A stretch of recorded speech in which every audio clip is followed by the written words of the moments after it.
Tourist family இப்போ தொடர்ந்து freedom, இது வந்து சில தரப்பினரை வந்து ஏதோ நீங்கள் இலங்கை தமிழருக்கு ஆதரவானவர் அப்படின்ற மாதிரியே எடுத்துகிட்டு போகிற மாதிரி இருக்காதா? தமிழருக்கு ஆதரவாளர் சார், அவ்வளோதான். அதே மாதிரி ஃப்ரீடம் அது என்னென்னா அது அமைஞ்சது தான், இது பிளான் பண்ணிலாம் பண்ணலை. ஆக்சுவலாக வந்து இந்த படம் வந்திருக்கணும், ஃப்ரீடம் வந்திருக்கணும், அதுக்கப்புறம் 2 படத்துக்கு வரணும், இல்லை டூரிஸ்ட் ஃபேமிலிக்கு அப்புறம் இன்னொரு படம் வந்திருக்கணும். அந்த படம் வரல. இது ரெடியாக இருந்த உடனே அவர் அதை ரிலீஸ் பண்ணிட்டாங்க. நான் ஒரு ப்ரொடியூசர்கிட்ட இந்த டைம் ரிலீஸ் பண்ணக்கூடாது, அதுக்கு அடுத்து பண்ணுங்கன்னு சொல்ல முடியாது. ஏன்னா அவங்க இவ்வளோ நாள் வெயிட் பண்ணியிருக்காங்க, இதை கஷ்டப்பட்டு அதை எடுத்துகிட்டு வந்திருக்காரு. ஸோ அவங்களோட முடிவை அதை விட்டுட்டேன். அப்படி தான். சுதந்திரம் டைட்டில் வச்சுருக்கலாமே, டூரிஸ்ட் ஃபேமிலி ஃப்ரீடம் சொல்லிட்டு டைட்டில் வச்சுட்டு தமிழருக்கான படங்கிறீங்களே. அதுதான் ஒன்று. சுதந்திரம் தான் வைக்கணும்னு நினச்சோம். சுதந்திரம் ஏற்கனவே வச்சுட்டாங்க, கிடைக்கல. விடுதலைன்னு வைக்கலான்னு பார்த்தோம், அதுவும் வந்துருச்சு. அப்புறம் இப்போ எல்லாமே என்னமா இருக்குன்னா, அந்த ஓடிடி, இப்போ சார் தான் சொன்னார், ஓடிடி கையில் தான் எல்லாமே இருக்குது. பேர் கூட அவங்க கையில் தான் இப்போ போயிடுச்சு. இங்கிலீஷில் வச்சா தான் எல்லா லாங்குவேஜ்லேயும் பண்ணணும் அப்படின்றது. ஆனால் எனக்கு பர்சனலாக கேட்டால் தமிழில் வச்சா, ஏன்னா என்னோடய படங்களே வரிசையாக டூரிஸ்ட் ஃபேமிலி அப்படின்னு நானே கேள்வி கேட்டுக்கேன். என்னப்பா என் படம் வரிசையாக இங்கிலீஷில் ஒரு படமாக தமிழில் வருமானு பார்க்குறேன். பகையனுக்கு அருள்வாயின்னு ஒன்று போட்டிருக்கேன், ஒன்று இருக்குது, அதுதான் தமிழில் இருக்குது. கொஞ்சம் சந்தோஷப்பட்டுக்கிறேன். அது நிஜமல் மேடம். ஒரு கேள்வி, நீங்கள் பேசுகிறப்ப எனக்கு கொஞ்சம் ஸ்ரீலங்கன் தமிழில் பேசுகிறதே கஷ்டம், அப்புறம் ஸ்ரீலங்கன் தமிழ் கஷ்டம். ஆனால் சாரோட டூரிஸ்ட் ஃபேமிலியில் ஒரு டைலாக் இருக்கும், அவர் வந்து முதல்ல மலையாளின்னு தான் காமிச்சிப்பார். ஏன்னா கொஞ்சம் ஸ்ரீலங்கன் தமிழ் வந்து மலையாள வாடையோடு இருக்கும், ஓகேங்களா, தூய தமிழாக இருக்கும், ஆனால் மலையாளம் பேசுகிற மாதிரி இருக்கும். அதை நீங்கள் பார்க்கலையா? உங்களுக்கு உண்மையாகவே கஷ்டமாக இருந்ததா ஸ்ரீலங்கன் தமிழ்? எனக்கு கஷ்டமாக தான் இருந்துச்சு. ஓகே, படம் நான் பார்த்துட்டேன், பட் எனக்கு பர்சனலி பேசுகிறப்போ கஷ்டமாக தான் இருந்துச்சு.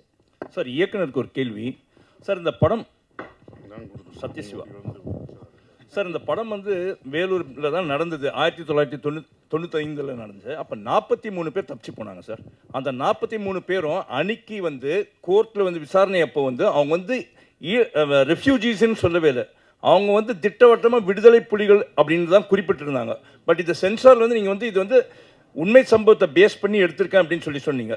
அப்படி இருக்கும்போது சென்சாரில் வந்து இது எப்படி ஏற்றுக்கினாங்க சார்? ஸ்ரீலங்காவில் இருந்து வர எல்லாரையுமே நம்ம விடுதலை புலிகள் தான் சார் சொல்கிறோம். அது ரைட் சார். இல்லை சார், ரெஃப்யூஜி கேம்ப்ஸும் இருக்கு. நான் வந்து இது வந்து வினோதாபாதம் பண்ணல, இருக்கிற உண்மையை வந்து நான் உங்களுக்கு தெளிவுபடுத்துறேன் சார். அது என்னென்னா, இந்த படம் பண்ணும்போது true events, inspired by true events தான் போட்டிருக்கோம். அதில் ஊந்தப்பட்டு அப்படின்ற ஒரு விஷயம் தான், இன்ஸ்பயர் தான். கேரக்டர்ஸ் எல்லாமே ஃபிக்ஷன் தான். இப்போ நான் இருக்கிறது, என் மனைவி இருக்கிறது, இதெல்லாம் நிஜம் இல்லை. அது வந்து ஃபிக்ஷனாக தான் காமிக்கிறோம். அதுக்குள்ளே இருக்க எல்லாருமே இந்த கேரக்டர்ஸ்லாம் ஃபிக்ஷனாக காமிக்கிறோம். அப்படி நடந்த ஒரு சம்பவத்தில் ஒரு கற்பனை கலந்து இருந்தால் எப்படி இருக்கும் அப்படின்றனால தான் அது வெளியில் வருது. நிஜமாக அப்படியே பதிவு பண்ணி இப்படி ஒருத்தர் இருந்தார், இப்படி ஒருத்தர் இருந்தால் அவங்க சென்சார் பண்ணியிருப்பாங்க. ஸோ அதெல்லாம் இல்லாமல் அப்படி ஒரு நிஜம் இந்த காலகட்டத்தில் நடந்த, இந்த ஜெயிலில் இப்படி ஒரு ஜெயில் பிரேக் நடந்த இடத்துல ஒரு ஃபிக்ஷனாக இவங்கெல்லாம் வாழ்ந்தாங்கன்னா இப்படி இருந்தாங்கன்னான்ற ஒரு விஷயம், அந்த உண்மைக்குள்ள ஒரு ஃபிக்ஷனுக்கு ஊற்றி. இல்லை, அதே மாதிரி அந்த கைதிகள் வந்து அதில் தப்பிக்கிறதுக்கு முயற்சி பண்ணாங்க சார். அவங்க வந்து உண்மையிலே திறமசாலிகள் தான் சொல்லணும். ஏன்னா வந்து 153 மீட்டருக்கு தோணுனாங்க சார். அதுவும் 67 அடி வித்து வந்து பண்ணாங்க அவங்க. இதுதான் வந்து கதையும் சொல்றீங்க. இல்லை சார், இல்லை நான் அது அந்த மாதிரி செய்யலாம். அந்த எஃபர்ட்ஸ் இதை காமிச்சிருக்கீங்களா? அது நீங்கள் படம் பார்க்கும்போது கண்டிப்பாக இருக்கும்னு, எவ்வளோ இது பண்ணுறாங்க அந்த தப்பிக்கிறது, அந்த எஃபெக்டை தானே அந்த பையன் கொடுத்தாரு. ஆண்டனின்ற பையன் இது பண்ணும்போது எங்களுக்கு கை காலெலாம் போச்சுன்றாங்க பார்த்தீங்களா, அந்த எஃபெக்டோட இது தான். நிஜமாகவே தோண்டி போட்டிருந்தாங்க, அந்த நிஜ இதில் தான் போகணும், தண்ணி நிஜமாகவே வரும். இவர் எப்போ தான் முடிப்பார்லாம் எனக்கு தெரியும். ஒரு இடத்த ஒரு ஷாட்லாம் தண்ணி வந்துக்கிட்டே இருக்கும், அந்த மூடி அதுக்குள்ளேயும் போடணும். இவங்க கட்டும் சொல்லலை, அதுக்குள்ளேயும் நாங்கள் நிஜமாகவே பண்ணுற மாதிரி தான் அது இருந்தது. அப்படி அது அந்த மாதிரி தான் சார் இருக்கும். அது நீங்கள் இப்போ படம் பார்க்கும்போது உங்களுக்கு எப்படி லைவாக இருந்ததோ, ஏன்னா ஃபிக்ஷன், அதனால தான் காமெடி அங்கே பண்ண முடியாது, அங்கே ஒரு சாங்கும் பண்ண முடியாது. ஏன்னா ஒரு நிஜம் நடந்த ஒரு சம்பவத்தை அது ஃபிக்ஷனோட சொல்லும்போது அது பண்ணக்கூடாதுன்னு உங்களுக்கு அது தெரிஞ்சிருக்கு. நீங்கள் அதெல்லாம் பார்க்கும்போது இல்லை சார், நீங்கள் அந்த நியூஸ் பண்ணியிருக்கீங்க, அந்த இதை பற்றி உங்களுக்கு அந்த காலத்தில் நடந்த ஒரு விஷயம் தெரிஞ்சிருக்கு. இது நிறைய பேருக்கு அப்படி ஒரு விஷயம் நடந்தே தெரியல. ஏன்னா நம்ம கான்சன்ட்ரேஷனில் இந்த பக்கம் இருக்கும்போது இப்படி ஒரு சம்பவம் நடந்தது பேப்பர் செய்தியாக தான் அது இருந்திருக்கு, அதான் வந்திருக்கு சார். Thank you sir. மேடம், நீங்கள் ஜெய் பீம் ஆகட்டும், இந்த படமாகட்டும், ஜெண்டில் உமன், காதல் என்பது படம் எல்லாமே உங்கள் வயசுக்கு மீறிய ஒரு மெச்சூர்ட் ரோலாக நடிக்கிறீங்க. அது வந்து என்ன காரணம்? உங்களுக்கு வந்து ரொம்ப ஜாலியாக ஆடல் பாடல் அந்த மாதிரி இதெல்லாம் கமர்ஷியலாக நடிக்கணும்னு ஆசை இருக்கா, இல்லை இந்த மாதிரி கேரக்டராக உங்களை தேடி வருதா? எனக்கு வர கேரக்டர்ஸ் அதிகமும் இப்படி தான். எனக்கு பர்ஃபார்மன்ஸ் ஓரியன்ட் கேரக்டர்ஸ் பண்ண தான் பிடிக்கும், அவ்வளோதான். சசி சார், இங்கே இப்போது சில நடிகர்கள் பெரிய ஈவெண்ட் வச்சு அந்த மாதிரி இசை வெளியீட்டு விழாலாம் நடத்துகிறாங்க. உங்களுக்கு அந்த மாதிரி ஆசை இல்லையா? Nehru stadium etcetera etcetera. கேட்கவே சந்தோஷமா இருக்கு சார், நீங்கள் நல்ல மனிதர், உங்களுக்குன்னு ஒரு கூட்டம் இருக்கு இல்லையா? மதுரைக்காரங்களை எத்தனாலே வந்துடுவாங்க. ஸோ அதனால கேட்குறேன். வேணாம், இதுவே நல்லா தானே இருக்கு, வேற நல்லா தானே போய்கிட்டு இருக்கு, அப்புறம் எதுக்கு அதை உசுப்பி விடுற? இதுவே நல்லா இருக்கு, இது இப்படியே இருக்கிறது தான் எனக்கு பிடிச்சிருக்கு. ஸோ இது நல்லா இருக்கு. நான் இத்தனை வருஷமா அவங்கள தான்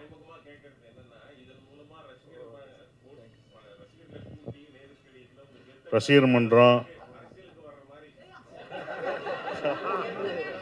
இல்லை, அப்படி எனக்கு ஆக்சுவலாகவே எனக்கு அது எனக்கு பர்சனலாக அது பிடிக்கல. ஏன்னா இவங்க ஏற்கனவே ஒரு படம் அப்படி தான் வந்து காலேஜில் போய் காலேஜ் ஸ்டூடெண்ட்டை வர வச்சு அதை பண்ணணும் அப்படின்னு சொல்லும்போது அது வேணாம், அது ஒரு இன்ஸ்டிடியூஷனு, அங்கே போய் நம்மளுடைய படங்களை போய் ப்ரொமோட் பண்ண வேணாம் அப்படின்னு நான் பர்சனலாக நினச்சேன். அதனால தான் நான் நந்தன்லையும் பள்ளியும் டூரிஸ்ட் ஃபேமிலியும் 2 ப்ரொடியூசரை தப்பிச்சிட்டேன். இவர் கேட்கல, அதனால் இன்னும் தப்பிச்சிட்டேன். அதுக்கப்புறம் பண்ணுவேன்னா பண்ணுவோம், அது ப்ரொடியூசரோட ஃபோர்ஸ்னால தான் அப்படி பண்ணுவேன். ஆனால் எனக்கு பர்சனலாகவே என்னுடைய படங்களை ஒரு காலேஜுக்கு போய், அது இன்ஸ்டிடியூஷன் படிக்க வந்திருக்காங்க, அங்கே போய் நான் விளம்பரப்படுத்தி என் படத்தை பாருங்கள், அந்த கூட்டத்தை நான் மிஸ்யூஸ் பண்ண விரும்பலை. அவங்களோட படிப்பையும் அவங்க ஏன்னா அவங்க அதுக்கு தான் வந்திருக்காங்க, அதை நான் மிஸ்யூஸ் பண்ணக்கூடாதுன்னு நான் அதிலிருந்து பண்ணுறதில்ல. அதை தான் நான் விலகியிருக்கேன். சார் ஜிப்ரான் சார் மேடையில் பேசுகிறப்ப ஆர்கே சுலமணி சார்னு நினைக்கிறேன், ஏழைகளின் இளையராஜா அப்படின்னாரு. நீங்கள் அதை எப்படி எடுத்துப்பீங்க? ஏன்னா இளையராஜானா 2 கருத்து இருக்குது. மியூசிக்லேயும் ஒரு சிறப்பு, எல்லாத்துலேயுமே சிறப்பு. நீங்கள் மியூசிக்கில் இன்னும் சிறப்பாக இருப்பீங்களா, இல்லை அவரை மாதிரி ஆக்டிவிட்டீஸ்லையும் இறங்கிடுவீங்களா?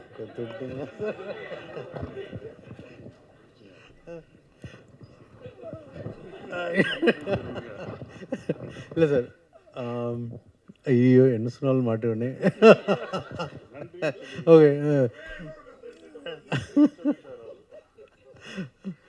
இல்லை சார், எனக்கு அவர் சொன்னது அது ரொம்ப பெரிய வார்த்தை, நான் அப்படி தான் பார்க்குறேன். பட் எனக்கு வந்து ஸ்கிரிப்டு, நான் இந்த யார் நடிச்சிருக்காங்க அது எல்லாம் பார்க்குறத விட எனக்கு ஸ்கிரிப்டு, டேரக்டர்ஸு, அப்புறம் சில நேரம் இப்போ வந்து எனக்கு படம் முடிஞ்சதுக்கப்புறம் எனக்கு வருது. இப்போது இவங்ககிட்ட கூட சொல்லிட்டு இருந்தேன், நாகராஜ்னு டேரக்டர், இவங்க ஆக்ட் பண்ணியிருக்காங்க. ஸோ லாஸ்ட் வீக் அந்த படம் பார்த்தேன், எனக்கு ரொம்ப பிடிச்சிருந்துச்சு. ஸோ பிடிச்ச உடனே ஓகே இந்த படத்தில் நம்ம இருக்கணும், இந்த படம் நம்ம இப்படிலாம் பண்ணலாம் அப்படின்னு எனக்கு தோணி தான் நான் உள்ளே வரேன். ஸோ அந்தளவு தான் என்னோடய சினிமா மேலே இருக்க லவ் மட்டும்தான் நான் அந்த படத்துக்கூட கமிட் ஆகிறதுக்கு, வேறு எந்த ரீசனும் இல்லை.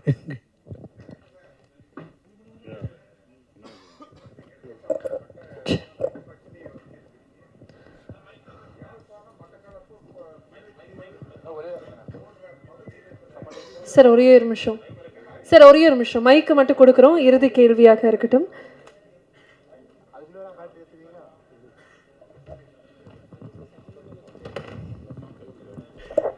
இப்போ சொல்லுங்க சார். இலங்கையில் மிகவும் பாதிக்கப்பட்ட பகுதி யாழ்ப்பாணம், மட்டக்களப்பு, முல்லைத்தீவு, காரைத்தீவு, இந்த மாதிரி இடங்கள் தான் ரொம்ப பாதிக்கப்பட்டது.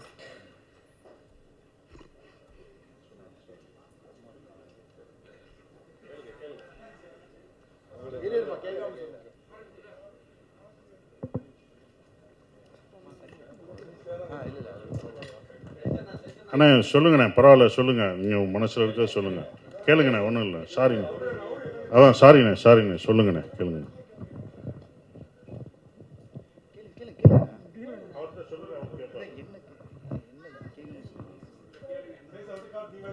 நான் இலங்கையில் இருந்தவன், அங்கே இருந்து 83 நான் வந்துட்டேன். அதனால் கேட்குறேன், காரைத்தீவு, முல்லைத்தீவு, யாழ்ப்பாணம், மட்டக்களப்பு, திருகோணமலை, இந்த பகுதிகளில் தான் தமிழர்கள் அதிகமாக வாழ்கிறார்கள். அங்கே இருந்த அந்த மக்களை நீங்கள் சந்தித்தீர்களா? ஆமாம் ஆமாம் கண்டிப்பாக. அந்த மக்களோடு பேசினீர்களா? கண்டிப்பா. அவருடைய உணர்வுகளை நீங்கள் இதில் எடுத்து வைத்திருக்கிறீர்களா? நீங்கள் படம் பார்த்தீங்கன்னா உங்களோட ஃபீலிங்ஸுக்கான விடை கண்டிப்பாக அதில் இருக்குங்க. உங்களோட ஆதங்கம் எவ்வளோ இருக்கோ அதை நான் விஷுவலாக காமிச்சிருக்கேன். அதை தான் நான் சொன்னேன். நாங்கள் நடிக்கும்போதே உணர்ந்தோம். அப்போ அவங்களுக்கு எப்படி இருக்குன்னு நானும் மு. ராமசாமியை எனக்கு சொல்லிட்டு இருக்கும்போது அதை பற்றிலாம் சொல்லும்போது சொன்னார்னா, இப்போ படம் பார்க்கும்போது உங்களுக்கு அந்த இது தெரியும்.